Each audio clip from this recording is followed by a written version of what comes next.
আজকে অর্গাননের 281 থেকে 291টি সূত্রটি নিয়ে আলোচনা করছি।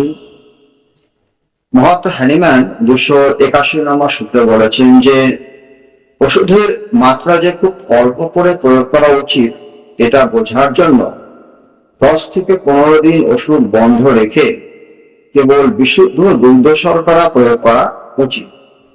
এইভাবে ওষুধ বন্ধ রাখার পর যদি কোনো প্রাথমিক লক্ষণ দেখা না যায় তখন বুঝতে হবে রোগটি সেরে গেছে। আর যদি প্রাথমিক লক্ষণের কিছু অবশিষ্ট থাকে তখন উচ্চতর শক্তিকে প্রয়োগ করা উচিত। যারা খুব দুর্বল তাদের ক্ষেত্রে অল্প মাত্রায় এবং ধীরে ধীরে প্রয়োগ করা উচিত।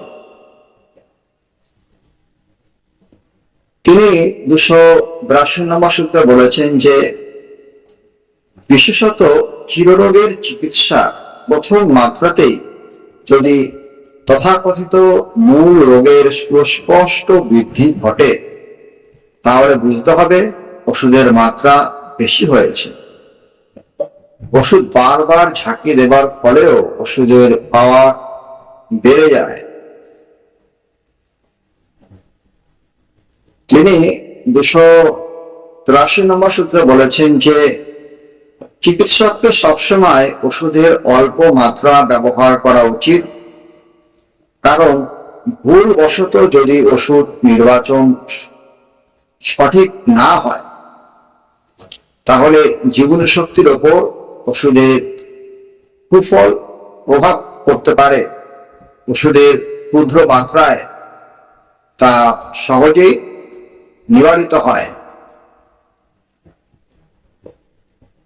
তিনি 284 নম্বর সূত্রে বলেছেন যে ওষুধ মুখ ও জিভ দিয়ে খাওয়া ছাড়াও নাক শ্বাসপথে ওষুধের ক্রিয়া সম্পাদিত হয়, এমনকি শরীরের চামড়া দিয়েও ওষুধের ক্রিয়া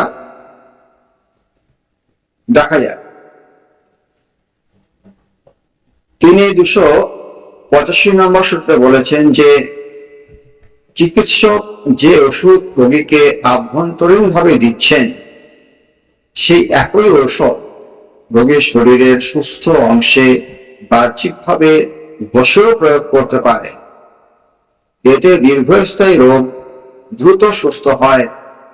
তবে যে অঙ্গে ব্যথা, খিঁচুনি বা অন্য কোনো রোগজনিত সমস্যা আছে সেখানে কষা যাবে না, কেবলমাত্র সুস্থ ত্বকে বসতে হবে।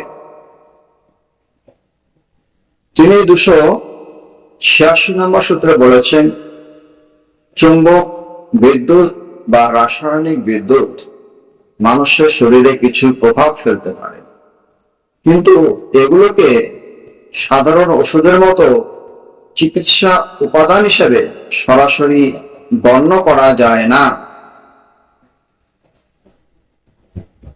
তিনি 287 নম্বর সূত্রে বলেছেন যে মেডিডিয়া মেডিকা চুম্বকের যেসব লক্ষণের কথা বলা আছে সেই অনুযায়ী রোগীর চিকিৎসায় শক্তিশালী চুম্বকের উত্তর ও দক্ষিণ মেরু ও তাদের মাত্রার কথা বলা হয়েছে। চুম্বকের ব্যবহারে খারাপ প্রতিক্রিয়া দেখা দিলে তা দূর করতে দস্তার পাতের ব্যবহারের কথা বলা হয়েছে।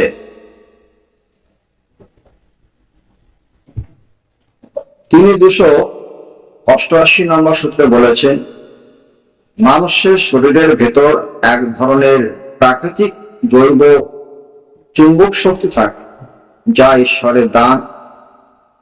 যারা সৎ মানুষ, মনের দিক থেকে পবিত্র, তারা এই শক্তি ব্যবহার করে মানুষকে সুস্থ করতে পারে। তিনি 289 নম্বর সূত্রে বলেছেন একজন দক্ষ ও সৎ বিবেচক চিকিৎসকের ইচ্ছা শক্তি এতটা প্রবল থাকে যে তিনি রোগীর সংস্পর্শে না এসেও রোগীকে রোগ মুক্ত করতে পারে।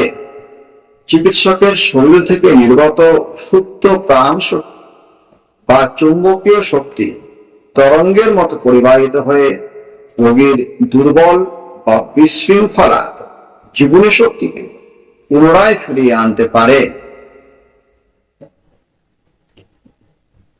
তিনি 290 নম্বর সূত্রে বলেছেন, যেসব ব্যক্তি কোনো রোগ থেকে সেরে ওঠার পরেও চরম শারীরিক দুর্বলতা, অনিদ্রা বা অবসাদে ভোগেন এবং ধীরে ধীরে সুস্থ হচ্ছেন, তাদের শরীর মালিশ করবার সময় অতিরিক্ত বল প্রয়োগ করা উচিত নয়। তিনি 291 নম্বর সূত্রে বলেছেন, পরিষ্কার ও সাধারণ জলে স্নান করলে তা সাময়িকভাবে শরীরের উত্তাপ কমিয়ে আরাম দেয়, তবে কখনো কখনো রোগীর অবস্থা এবং জলের তাপমাত্রার উপর ভিত্তি করে এর প্রতিক্রিয়া অন্যরকম হতে পারে। অর্গাননের 1 থেকে 291টি সূত্র পাঠে পাঠে আলোচনা করেছি। আলোচনাগুলো কেমন লেগেছে সেটা অবশ্যই জানাবেন। এখানে অর্গানন শেষ হলো, এরপরে মেডিসিন নিয়ে আলোচনা করা হবে। ধন্যবাদ।